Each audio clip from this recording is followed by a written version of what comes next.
मी अरुणा. तर good morning. आणि मी आता करतेय ब्रेकफास्टसाठी शिरा करते. तर ह्याच्यात तूप घातलेलं आहे आणि तुपात पाणी पण घातलंय 1 ग्लास. आणि इथं भाजलेला रवा आहे आणि मी आता हा रवा घालते पाण्यामध्ये. उकळलाय छान.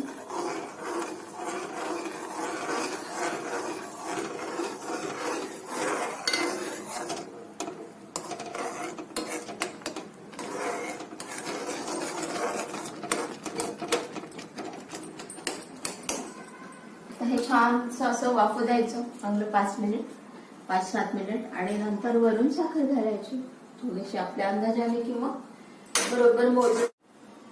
गरम गरम शिरा तयार आहे मस्त. आणि साखर घातल्यावर कमी वाफायचं, खूप जास्त नाही. 1 वाफ आली की बस.